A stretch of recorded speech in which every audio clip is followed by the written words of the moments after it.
hope that it's one of your favorites. Here he is singing Blues in the Night. Ladies and gentlemen, Joe Stafford. Joe Stafford. And he does, and it's caught! Touchdown! Chris Matthews!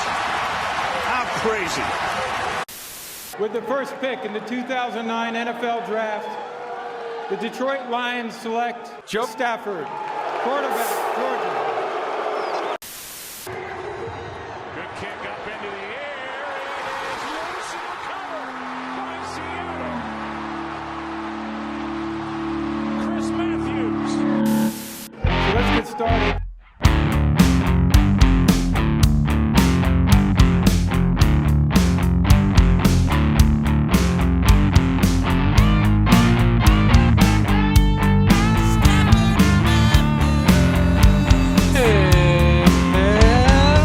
Back to Stafford and Matthews episode, whatever the hell it is.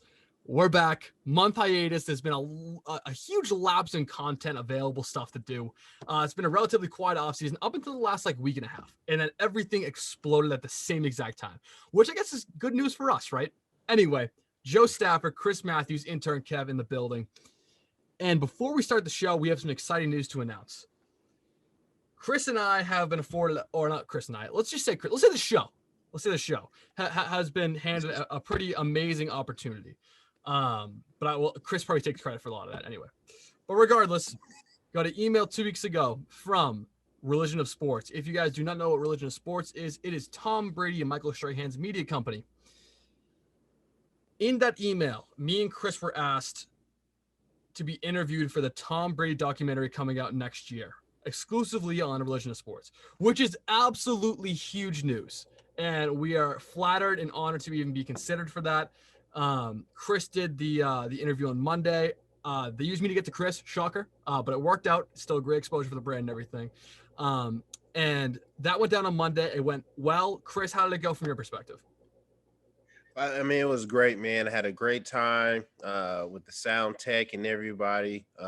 Christoph was an amazing dude, man. We had great stories to tell.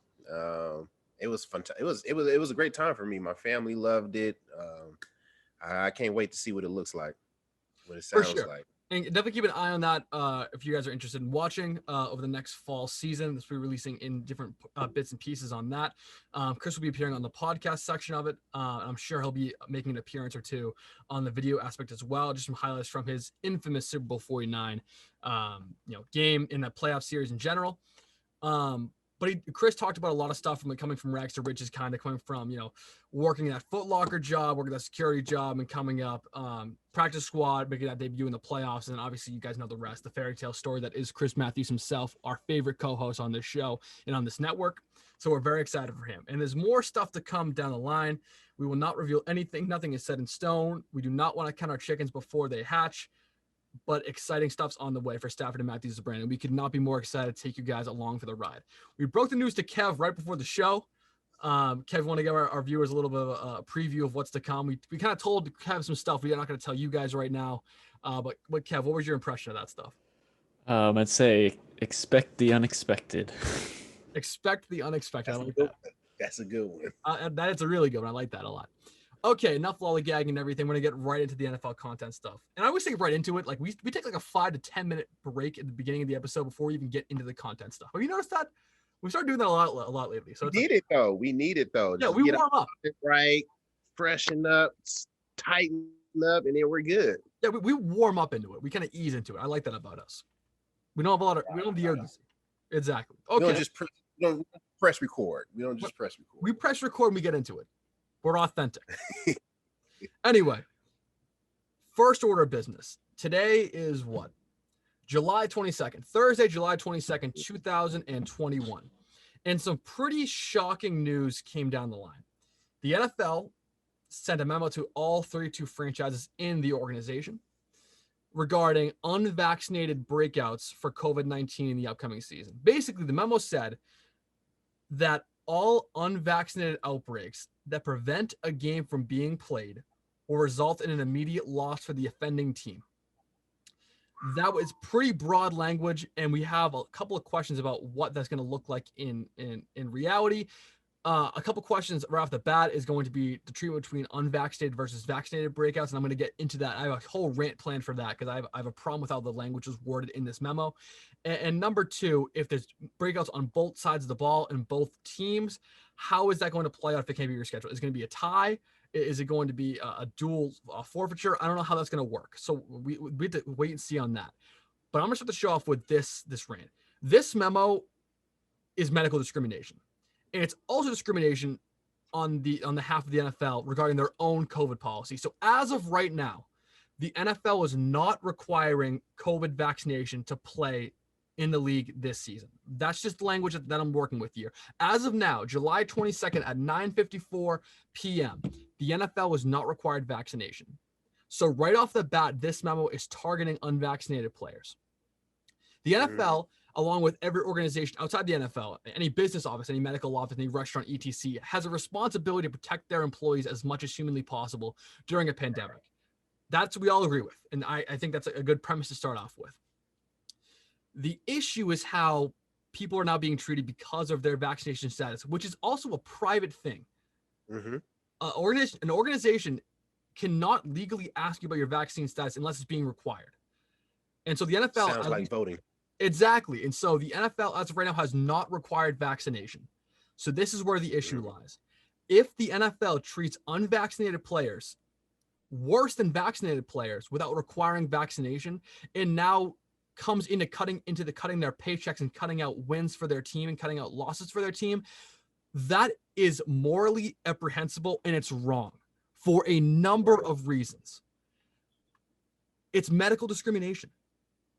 If you're going to give losses away to teams because of unvaccinated breakouts versus vaccinated breakouts, that's an issue. If there's a vaccinated breakout, and we talked about this, right? I talked about this on IG a couple hours ago. I got in an argument with a couple people on Instagram on JPA Football's account when this news first dropped. I saw it when it first dropped. 12 seconds into the post, I was commenting because of the language it used. Unvaccinated breakouts. The Delta variant of COVID-19 has taken over the U.S. It's now the most popular strain of the vaccine in the U.S.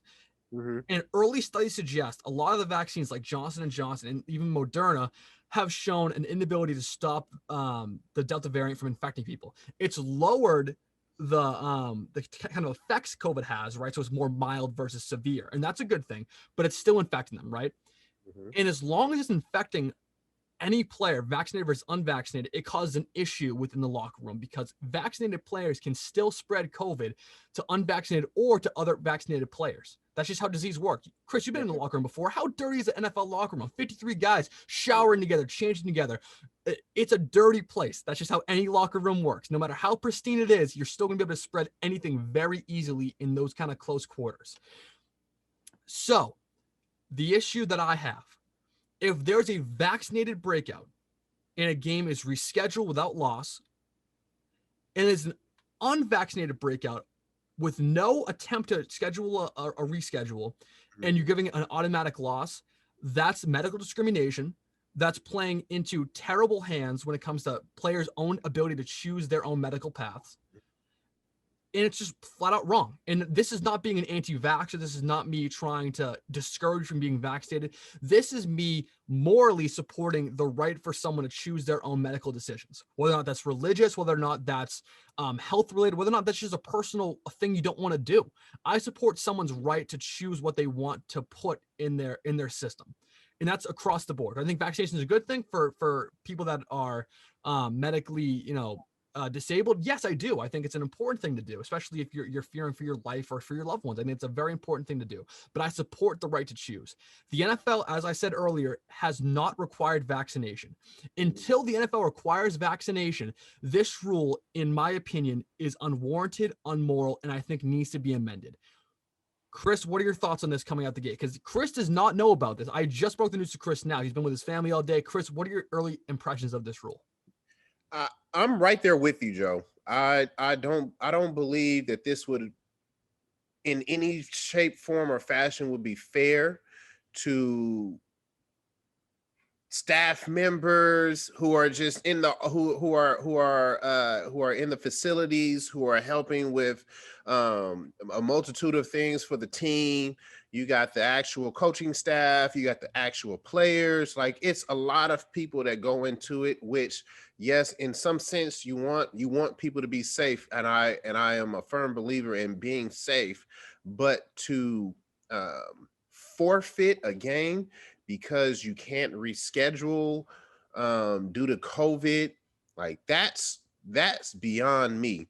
Because for a fact, we know, let's just say the Super Bowl champs end up one of the teams that ends up having to go down this lane. I don't believe that they're going to forfeit a game for Tom Brady, forfeit a game for Patrick Mahomes, or even Aaron Rodgers if he comes back. You know, there's a couple teams that I just feel like, with as much star status as they have on their teams, it's not even going to be fair, because they're going to find a way to make it right for them. And then you take away from others. That's ridiculous to me. I don't think that would be fair. There's going to be plenty of people protesting about that. I'm more than sure of. And then ultimately, it's people's right to choose if they want to take a vaccine or not.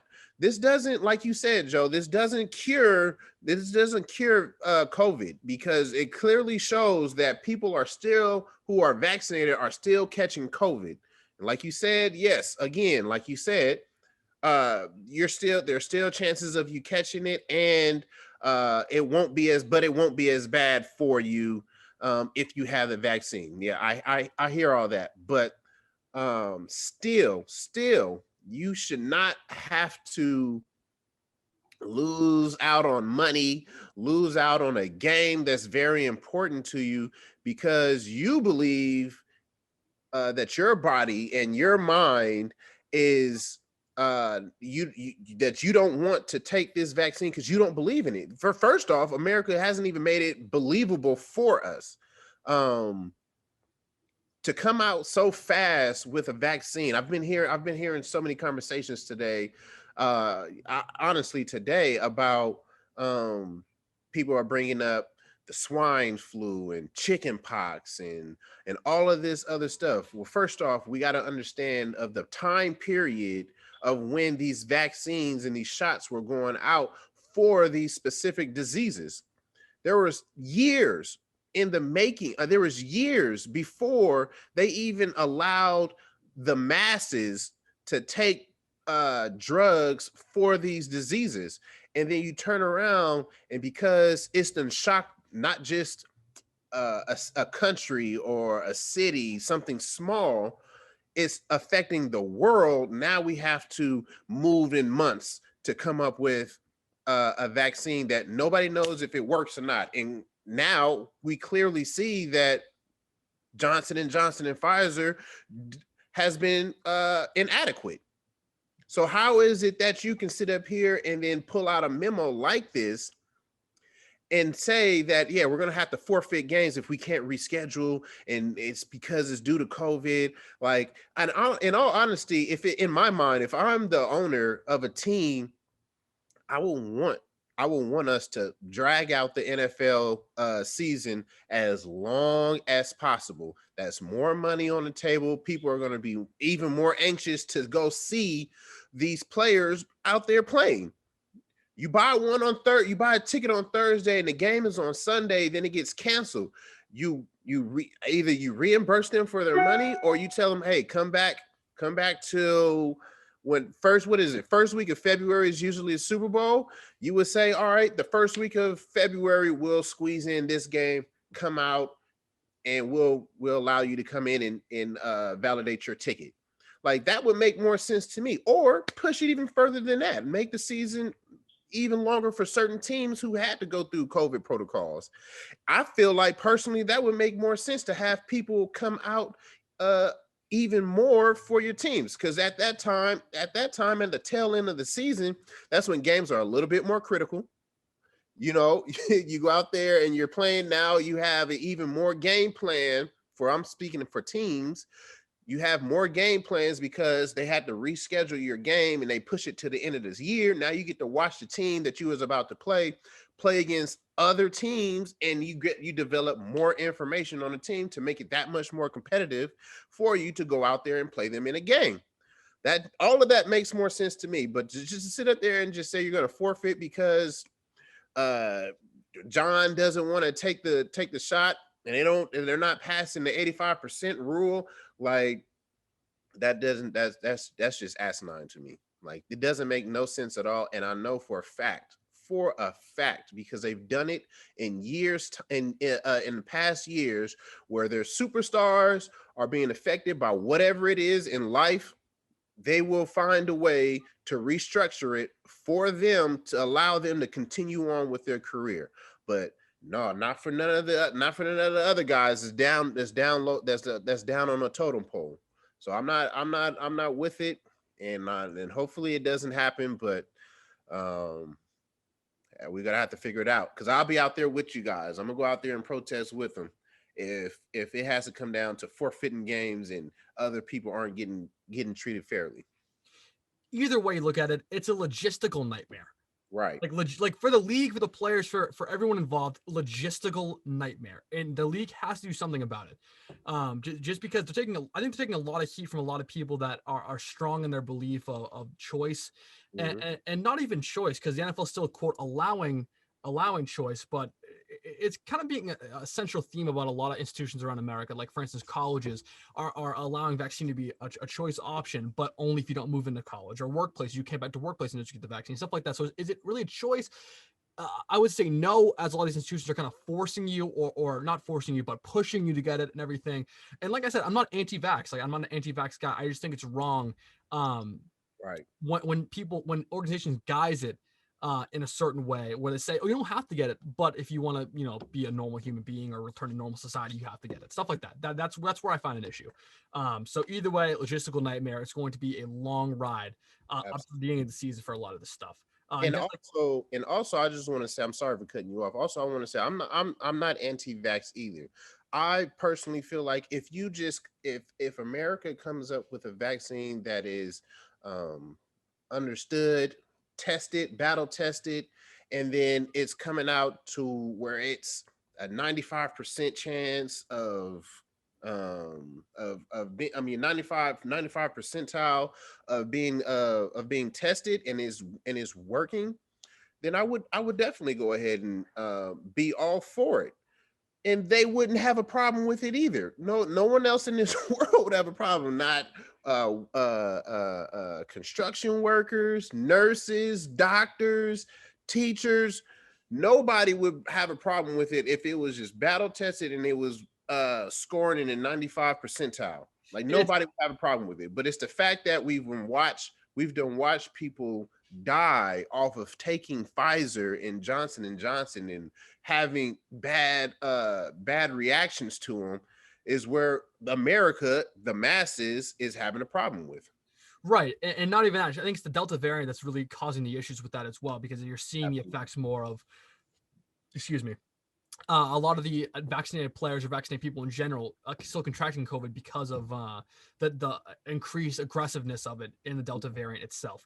And I think I don't want to speak for you, Chris, but I want to clarify a little bit too. In talking about battle testing 95 percentile and stuff like that, I assume you're talking about long-term testing. That's not possible right now because there's not enough time. You need 8 to 10 years for a specific DNA strand. There's been COVID vaccines before, not for COVID-19. I want to be a tagline for a lot of people that are pro-vax and want everybody to get vaccinated. It's been under study for 8-10 years, which it has, right? But not for this specific strain. So that's a different thing. It's a different thing. And the whole thing's just been weird in general. I just don't agree with the memo. That's the bottom line. Me and Chris are in unison there. I don't agree with it. And a lot of stars don't agree with it. Cole Beasley came out about a month ago saying he's not getting vaccinated, period, no matter what the rules and stuff are going to be coming up against him, penalties, fines, etc.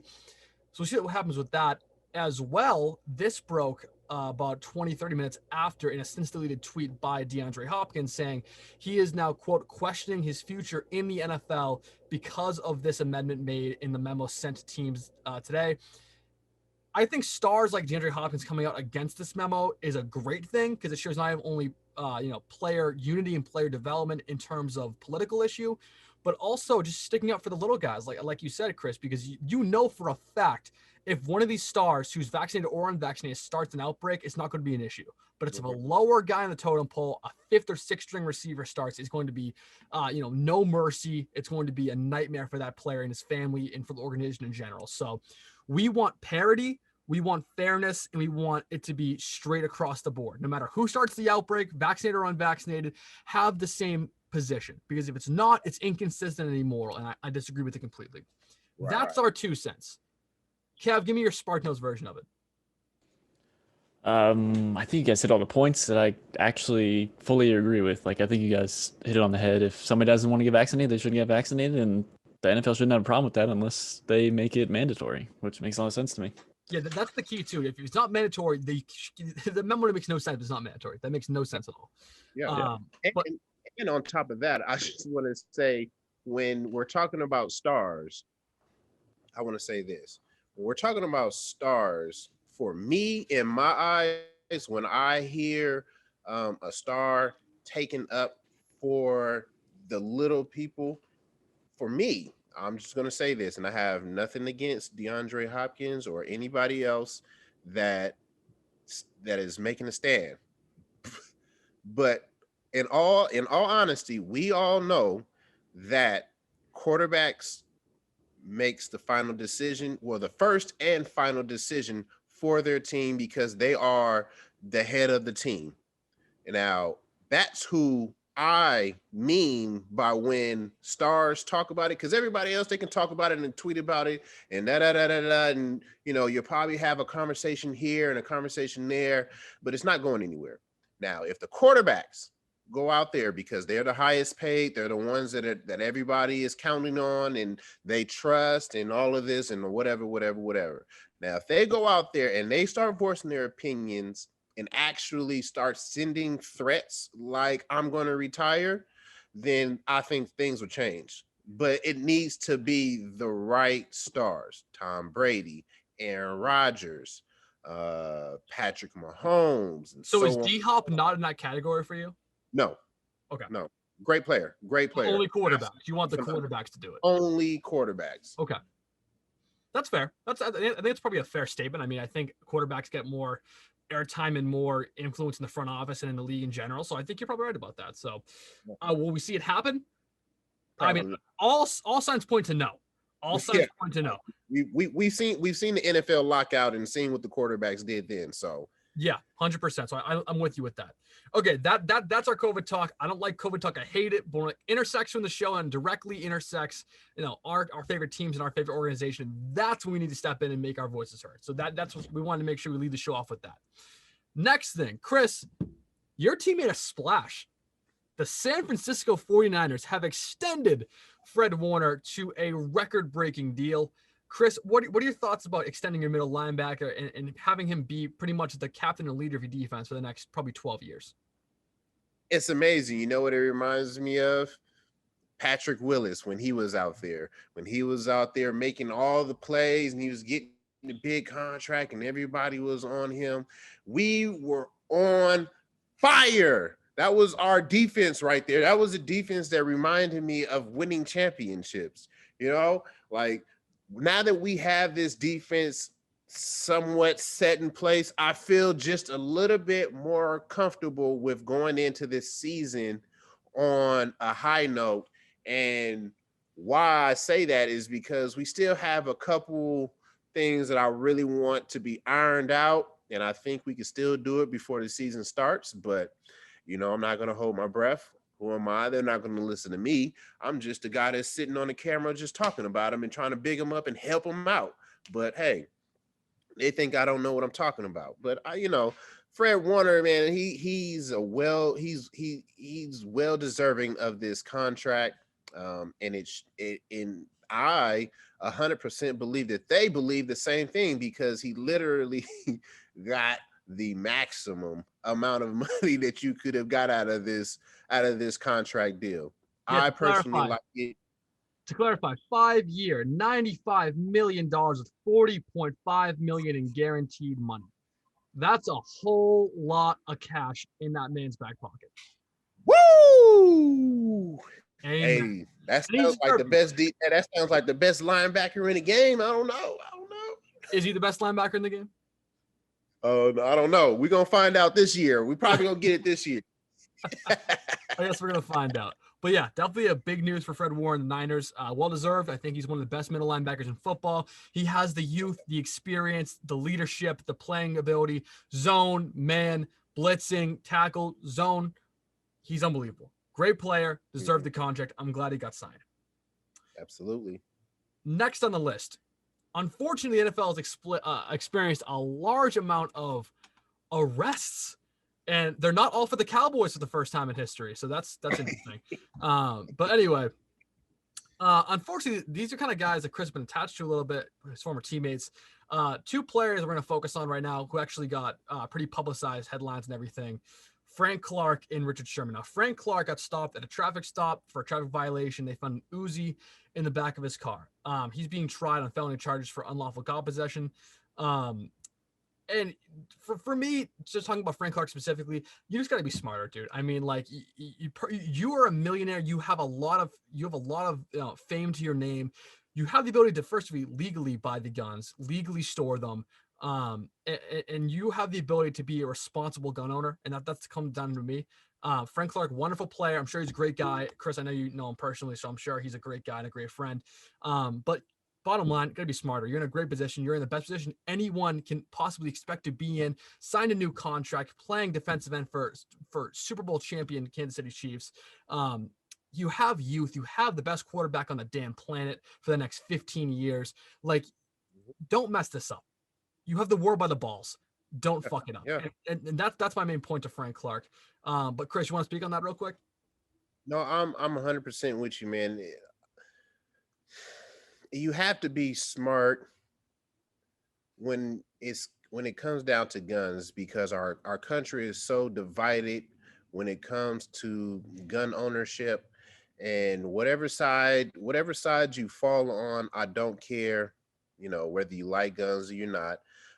If you have guns, you have an obligation to to understand the law and protect not only yourself but others, because the old saying, maybe it's me getting too old around here or what, but the old saying has always been, bullets don't have any names. So to be walking around here not being responsible for your firearm is asinine to me. Now, that might not be the case for this situation, but just because he has a gun, I just wanted to, let everybody know what it comes to task when it comes to owning a firearm. Now, I read in the news that it was a MAC-10. I don't understand how and why you need a MAC-10 as a NFL star sitting in your car. You can have it, put it in your house, but having it just sitting in your car driving around, I don't know. Maybe he forgot about it. Maybe he was transporting and he just forgot about it.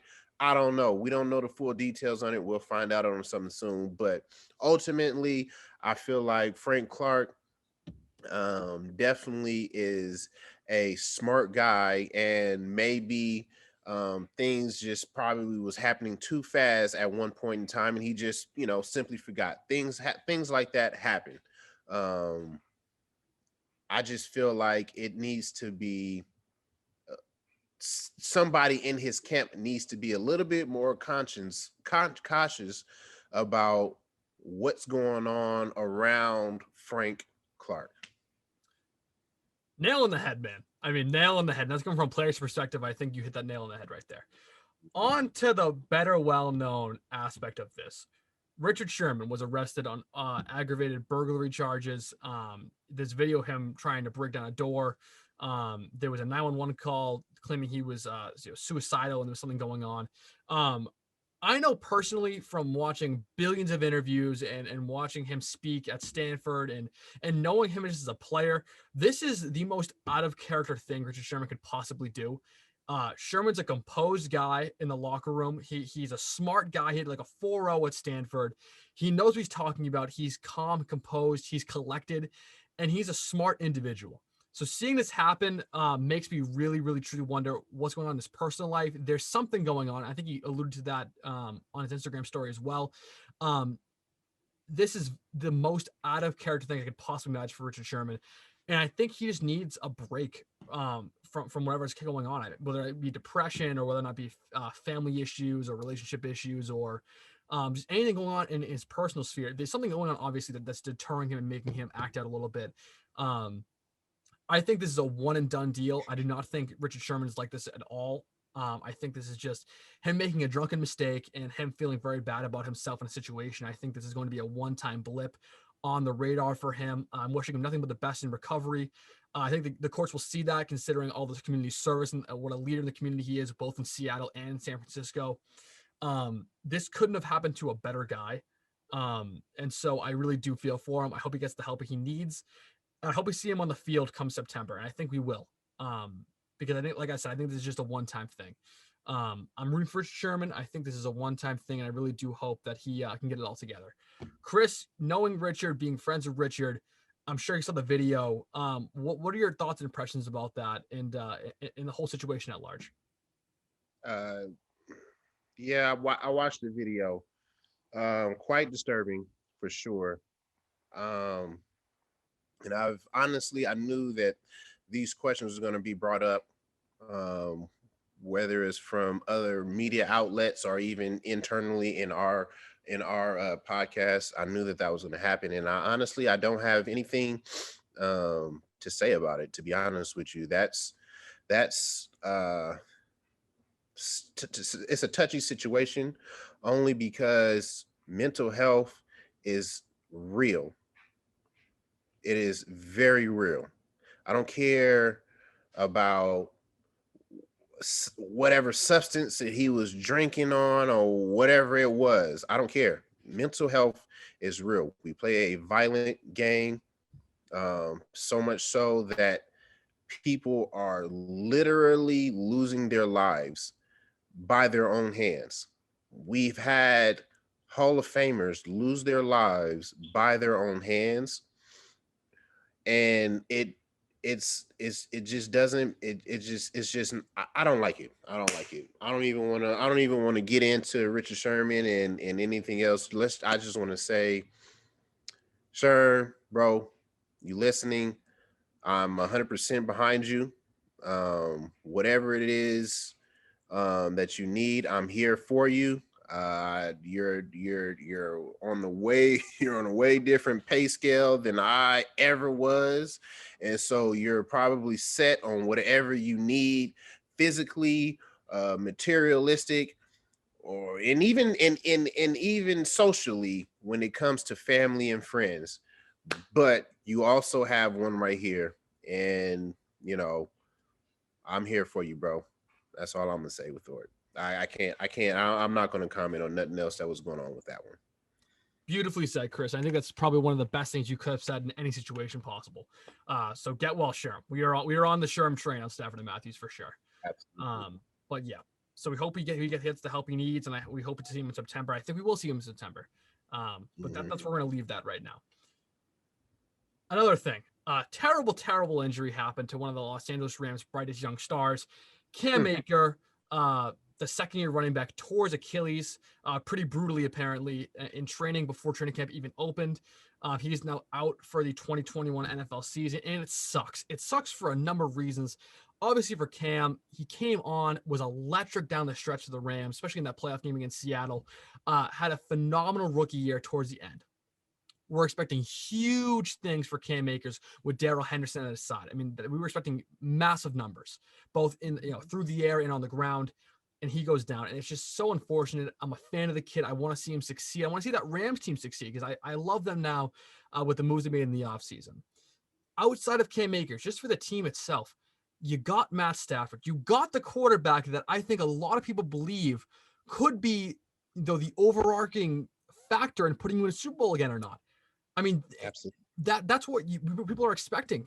And if you have that healthy offense, you have Stafford with Cam Akers, with Darrell Henderson, with Cooper Kupp, with Deshaun Jackson, with Robert Woods, with the entire offensive line, with a solid based offensive group. That is a special group of offensive talent. And now with Akers going down, it's going to be that much more decimated a little bit. Stafford's still going to carry the weight. But man, was I excited to see all those pieces coming together in this year.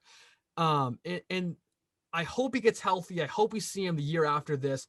But even so, it won't be the same because Deshaun Jackson's not going to be the same. He's going to be another year older. The speed guys decline pretty quickly. So even if Deshaun Jackson has a great year this year, he might not be the same the year after that. This was the year everything could have came together beautifully. You could have saw the Rams make a Super Bowl run. Is that still possible? Yes, 100% still possible. It's a tough division, but with the talent they have on that roster, they still have the chance to do it. It just would have been a hell of a lot easier with Cam Akers on this roster. So we're wishing our thoughts and prayers with Cam Akers and his family for a quick and speedy recovery. A minor setback for a major comeback for one of the NFL's brightest young running backs. So we're in Cam Akers' corner. Chris, any thoughts about the Cam Akers injury, what it means for the Rams going forward? Yeah, man, that was a huge loss, man. It was definitely a huge loss with everything that they have in place. It right now it just it's getting. I was getting that feeling of like the quiet before the storm type of a thing. Like I haven't heard anything from the Rams. They're usually so so boisterous and outgoing with their team. You see them all over LA. Doing things for the team to promote for their team and bring more fans into their stadium. It's an amazing stadium that they have. They have Matthew Stafford, and we're talking about Deshaun Jackson, Robert Woods, Cooper Kupp, all these great offensive players, and then you still have probably one of the most dominating defenses in the league right now. I really honestly, truly believe that they could have made a really good run at going to the Super Bowl. Now, they probably would have got stopped. More than likely is going to get stopped by the 49ers. But, that's a different story. You still had to work that in there, didn't you? You still had to work a little bit of Niners propaganda into the show. I got to. But nonetheless, man, I still feel like, even though with Cam Akers being hurt, which is unfortunate, they still have a really, really good chance. I like their team a lot. It's a lot of moving pieces that I feel like is just a match made in heaven right now. We're at the tail end of Deshaun Jackson's career, and he's still running past people. And we all know that Matthew Stafford is a gunslinger. So you'll have this guy out here throwing 50, 60-yard bombs to Deshaun Jackson in the new SoFi Stadium, and crowd is going crazy out there.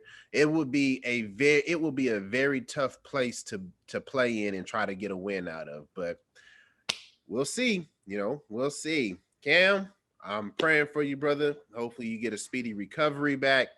And I hope that you do good once you step back on the field, just not against my team. It just sucks. Like overall, it sucks. That's the only word you can use. It sucks for the league, for the Rams, for everything. Yeah. And now we're just waiting another year for to see that offense completely together. And like I said earlier, it could be a completely different, environment they step into. So that sucks. So I'm upset about that. But it is what it is. The Rams will move forward. They still have a shot. They have a great new quarterback, great offensive pieces, great defense. So they're still in the hunt. But they would have been that much closer if Cam Akers was healthy. So that sucks. One more thing before we go. Just a quick little tidbit. Deshaun Watson is back in the news, and for the right reasons, finally, not for the wrong reasons.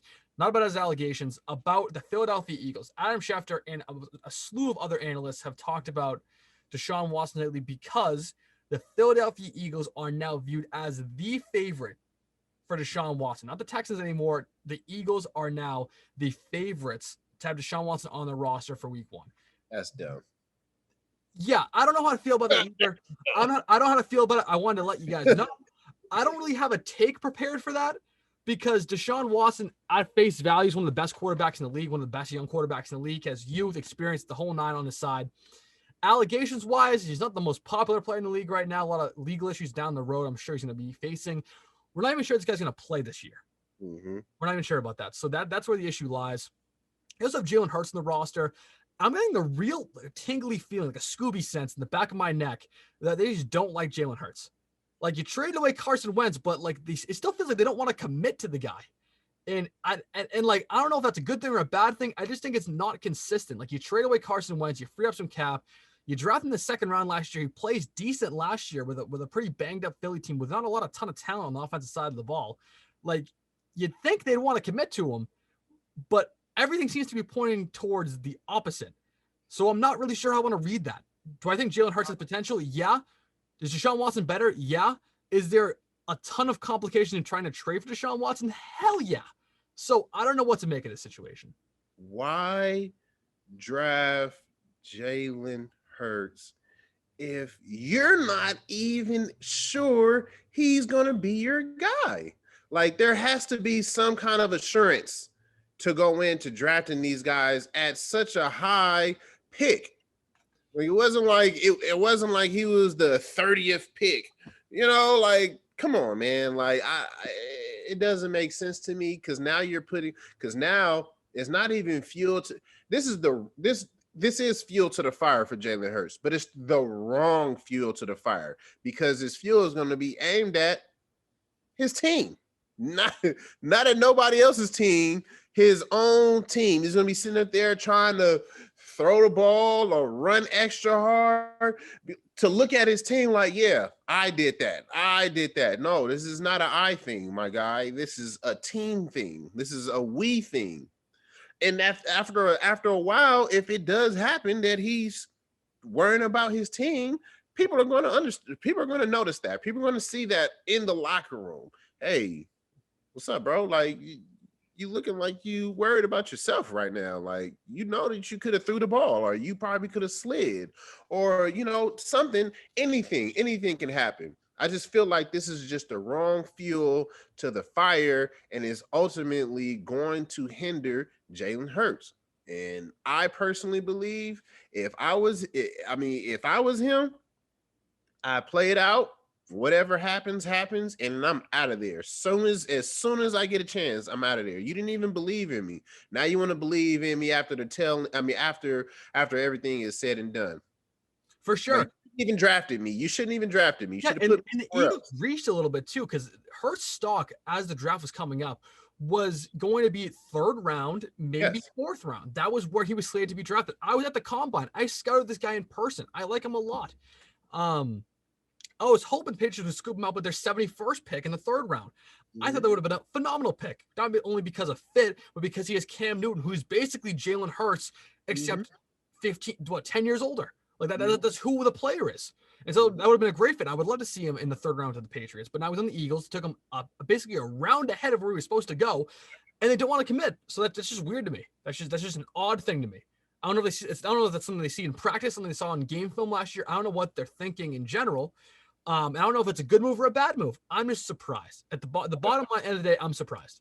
Yeah, I don't care.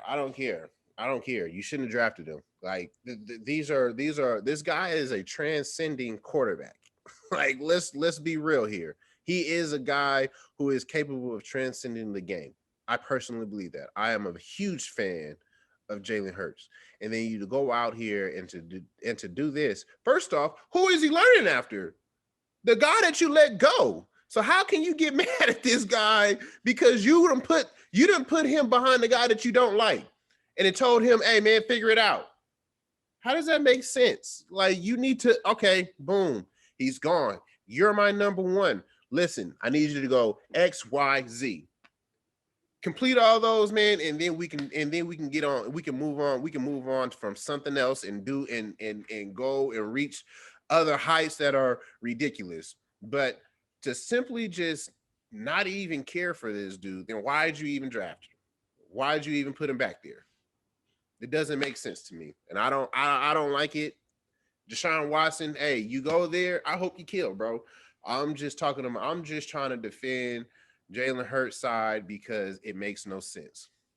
That was the beauty of a soundbite right there. We're gonna post that on your main account. Like also we're gonna make some more edits for you, Chris. I mean, like specific edits for you for your account because you got a lot of great soundbites. I want the world to see those. Yeah. On a bigger platform. But yeah, I think you're 100% right. Why the hell did you draft them? Why? All right, that's about it for our slate. All right, we'll do our final thoughts. Kev, lead us off. Any final thoughts? Hoping we don't have a lot of injuries in the preseason. Just thinking about Cam Akers and how, like Chris said, it's been quiet and the storm is coming. So I'm hoping that stays quiet, but we'll see. Chris. Man, I just hope I win fantasy this year because it's been a long time coming and we just started ordering trophies for the new year and I need to order mine so I can move one of these helmets or move one of these trophies out the way and sit it up there. That's about it for me, man. I'm ready for fantasy and football to start back up.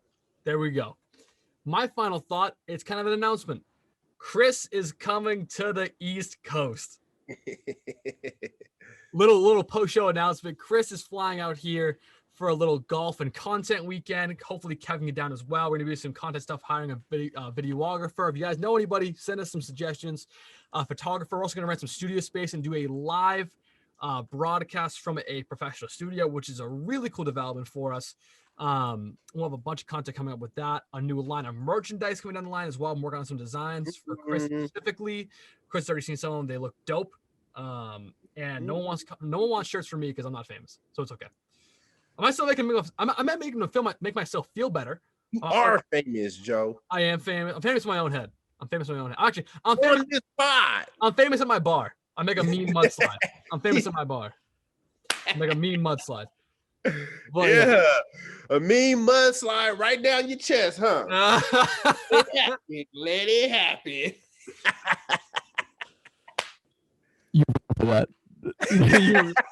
You're wrong for that. Oh my god. All right. Stay tuned. A lot of stuff coming out for Stafford and Matthews. Exciting stuff. Thank you for listening and being along for the journey. It's been a hell of a year so far. Our 1-year anniversary is coming up next year. Did I buy you like a ring or something, Chris? Like I feel like I have to like buy you something. I don't know. Damn, I gotta buy you something now, huh? How about you send me your fucking jersey? Oh look! I knew that was gonna come. I knew it was coming. That's it. Stafford and Matthews dropping up. Have a great week. We'll talk to you next time.